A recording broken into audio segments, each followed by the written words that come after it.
Shell, what was coming up for you today around the topic of pleasure?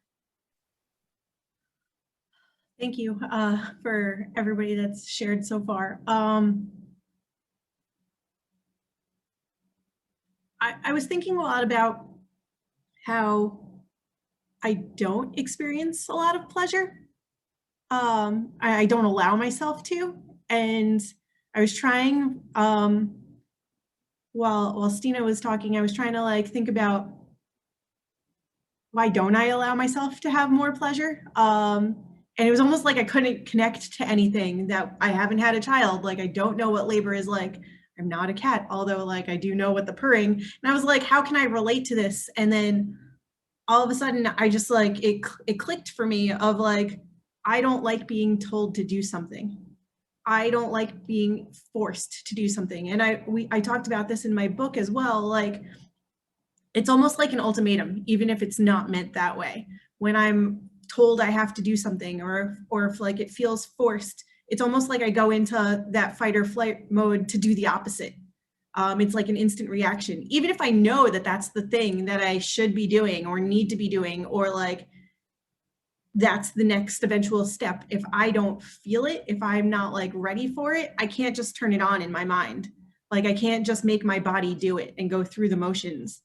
And so I feel like I do stay in fight or flight mode a lot still. Like, it's gotten a lot easier. I do experience some pleasure, but like, even when somebody tells me to relax, I'm not gonna fucking relax. Like, that's not how that works. I can't just turn it on like a switch.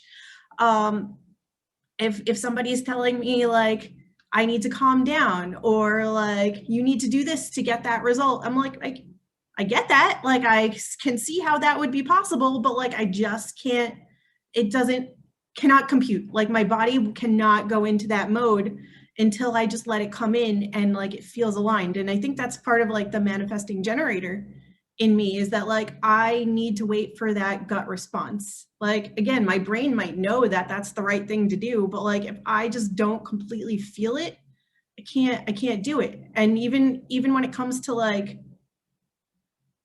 getting into a good workflow, I was so conditioned for so long to just be like, do. And like, even that was a fight or flight response that just felt forced. And I was still cranking out good work. Imagine like what I can do when I'm in flow, when I'm aligned with it. Like, I'm just going to take it to like such a higher level. And I just haven't been able to stay. Like, I get in flow. I definitely like lose track of time. And I'm like, oh, well, this felt like it was just 5 minutes, but it's really been 5 hours. Like, holy crap, where did the day go? And so that I can get into that pleasure zone, that flow, that zone of genius when things do align, but it's really hard for me to just open up and get there to start with. Like, how can I purr more? Shell, I just pulled up your human design chart, because there was a couple of things that you said that I was like, what does Shell's chart say about this?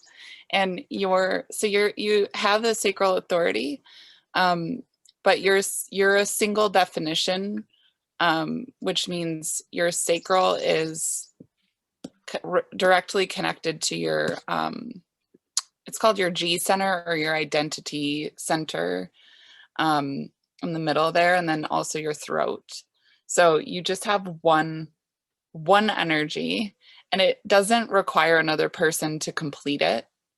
Like, you get in relationships because you enjoy the relationship, but not because you need the relationship.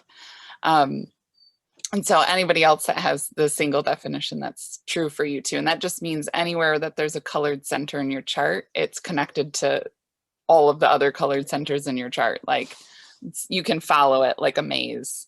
There's no break in that flow. And so that being said, what you don't have is, you don't have a connection to the root, which is that bottom one that's open. And I would bet that your partner either has that center defined, or he has a channel that, if you put your charts overlapping, you would create a defined center together. And I say that because that's, to me, that root and that groundedness is a very physical energy. It's a very primal, like, it's that the root chakra is the first one that develops, you know, it's that security, it's that presence, it's just like full physical. Yeah, it's a very innate, very instinctual energy. So when you feel that, like, you can't connect with him unless he's physically there, to me, that's like the root energy. Like, you want that grounded energy to really connect with. And the other thing is that, you know, you're like, I can't force myself to do it. And it's like with the sacral connected to the identity center, it's like, you need things to affirm who you are. You need things to affirm your identity in order for you to really get that, like, full turned on yes. If it's something that doesn't feel like it's who you are, it's not even what you like, it's who you are. It's not what, you know, what sounds good or what's appealing or any of that. It's like a deeper sense of, this goes against who I am. Kind of an energy. So I just thought that was interesting. And the other thing that I wrote this in my first book, Worship Her, and I still believe it. And I kind of like hate that I wrote it sometimes, because I'm like, oh, you know, you write something really wise and then you're like, oh, take my own fucking advice, fine. And it was like, I truly believe there's no mood to be in. There's no right mood. There's no one mood for pleasure. There's no one mood for sex. And my motivation or like reason for writing that is that what I found was that it was like, you don't have to earn pleasure through being happy. You don't have to earn pleasure through being relaxed even. You don't, and like, that's what got me through like years of having such high anxiety, was like also not making pleasure compete. You know, like, okay, fine, if I'm nervous or I'm anxious or I'm whatever, like, how can I just let myself experience pleasure anyways, like in spite of that? So and that's like the pleasure begets pleasure, because then when you choose that, even though I feel shitty, even though I fill in the blank, you know, like one of the best remedies for a migraine coming on is an orgasm. So, you know, when somebody says I had a headache, I'm like, girl, if you had a headache, you should have got some. You should have got some. Can you tell my boyfriend this? Because this is why I need him. So, well, I don't. I could have an orgasm without him very easily. But like, I've been having nonstop migraines all week, like since last week. And I thought it was the weather, and like it could have been. But like, I think I was also just in my head and needing to like get out of my head. So thank you. I'm going to go take care of myself later. Yeah. And right, for the record, we don't need a man to pleasure ourselves. Right? I suggest you have a man that likes you pleasuring yourself. That's really the sweet spot.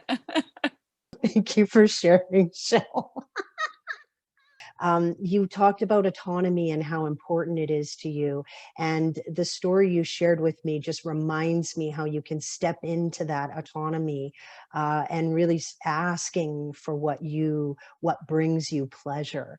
So what a great story you shared with us. And thank you for being so vulnerable.